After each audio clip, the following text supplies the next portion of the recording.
Hi friends, welcome back to our channel. ఈరోజు గణనాథుడికి ప్రీతికరమైన మోదకాలు ఎలా చేయాలో ఈ వీడియోలో చూద్దామండి.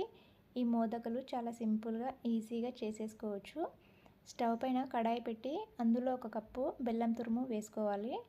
అరకప్పు నీళ్లు వేసి ఈ బెల్లంను కరిగించాలండి. మరి నీళ్లు ఎక్కువగా వేసుకోకూడదు, ఒక అరకప్పు అయితే సరిపోతుంది. ఈ బెల్లం అంతా బాగా కరగాలి. ఇలా కరిగిన తర్వాత ఇది లైట్గా తీగ పాకం వచ్చే వరకు ఇలా కలుపుకుంటూ పాకాన్ని రెడీ చేసుకోవాలండి. చూడండి, మనం చేతితో టచ్ చేస్తే చేతికి ఇలా జిగురుగా అంటుకుంటే సరిపోతుంది. మరి ముదురు పాకం అవసరం లేదండి. ఇప్పుడు 1 స్పూన్ నెయ్యి వేసి కలుపుకోవాలి. ఇలా అంతా బాగా కలిపిన తర్వాత 1 కప్పు పచ్చి కొబ్బరి తురుము వేసుకోవాలండి. ఈ పచ్చి కొబ్బరి తురుమును బెల్లంలో అంతా బాగా కలిసేలా కలుపుకుంటూ దీన్ని బాగా ఫ్రై చేసుకోవాలి. మధ్య మధ్యలో కలుపుకుంటూ ఈ బెల్లం అంతా దగ్గరగా అయ్యే వరకు కలపాలండి. ఇలా అంతా దగ్గరగా అయిన తర్వాత దీన్ని పక్కన పెట్టేసి చల్లారనివ్వాలి.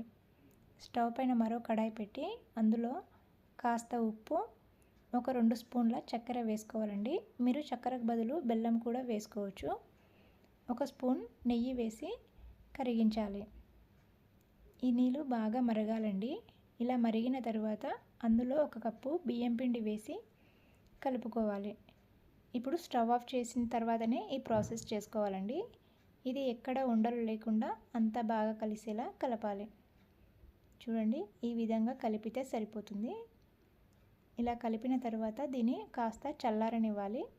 మరి ఇంత వేడిగా ఉంటే మనం పిండి కలపడం సాధ్యం కాదు కదా. ఇప్పుడు మనం చేత్తో టచ్ చేయగల అంత వేడి ఉన్నప్పుడు ఈ విధంగా చేత్తో కలుపుకుంటూ పిండిని బాగా కలపాలి. ఈ పిండి అంతా బాగా స్మూత్గా అయ్యే వరకు కలపాలండి. చూడండి, ఇలా సాఫ్ట్గా అయిన తర్వాత దీన్ని పక్కన పెట్టేసుకుందాము.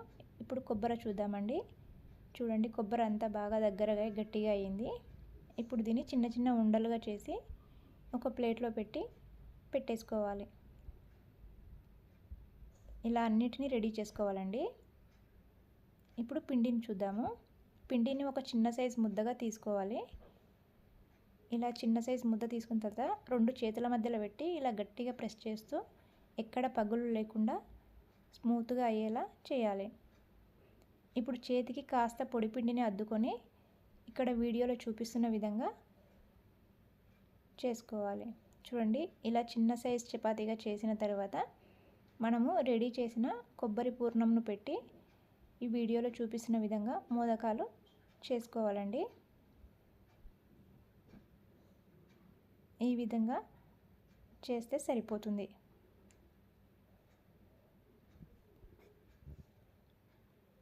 ఇలా చేసిన తర్వాత దీనికి 1 స్పూన్తో ఘాట్లు పెట్టుకోవాలండి. అలా పెట్టుకుంటే చూడడానికి చాలా బాగుంటుంది. ఈ మోదకాలు మరి పిండి ఎక్కువగా తీసుకొని లావుగా చేయకూడదు, అలాగని మరి పలుచగా చేయకూడదు. పలుచగా చేస్తే లోపల ఉన్న కొబ్బరి అంతా బయటకు వస్తుంది. లావుగా చేస్తే మనము తినేటప్పుడు పిండి పిండిగా అనిపిస్తుందండి. కాబట్టి కాస్త మీడియంగా చేసుకుంటే సరిపోతుంది. ఇలాగే అన్నిటిని చేసి పక్కన పెట్టేసుకోవాలి. ఇప్పుడు ఒక గిన్నె తీసుకొని దానికి కాస్త ఆయిల్ రాసుకోవాలండి. ఆయిల్ అయినా సరే, లేకపోతే నెయ్యి రాసినా పర్వాలేదు. ఇలా చిల్లులు ఉన్న గిన్నె తీసుకుంటే బాగుంటుంది. ఇప్పుడు అన్నిటిని ఇలా పెట్టేసిన తర్వాత స్టవ్ పైన మరో గిన్నె పెట్టి అందులో 1 గ్లాస్ వరకు నీళ్ళు వేసి మరిగించాలి. నీళ్ళు బాగా మరిగిన తర్వాత ఆ గిన్నె పైన ఈ మోదకాల గిన్నె పెట్టి మూత పెట్టి ఉడికించుకోవాలి. ఇవి ఆవిరిపైనే ఉడకాలండి. ఒక 10 నుంచి 20 నిమిషాలు ఉడికితే సరిపోతుంది. ఇలా ఉడికిన తర్వాత స్టవ్ ఆఫ్ చేసి మనము అవి ఉడికాయో లేదో ఇలా చేతితో టచ్ చేస్తే చేతికి ఏమీ పిండి అంటుకోకుండా ఉంటే మోదకాలు బాగా ఉడికినట్టు. ఇప్పుడు వీటిని ఒక ప్లేట్లోకి తీసేసుకోవాలి. అంతే అండి, ఎంతో టేస్టీగా ఉండే గణనాథుడికి ఇష్టమైన మోదకాలు రెడీ అయ్యాయి. మీరు కూడా ఈ విధంగా ఒకసారి ట్రై చేసి మీకు ఎలా అనిపించిందో కామెంట్ బాక్స్లో తెలియజేయండి. అలాగే వీడియో నచ్చితే లైక్ చేసి షేర్ చేయండి.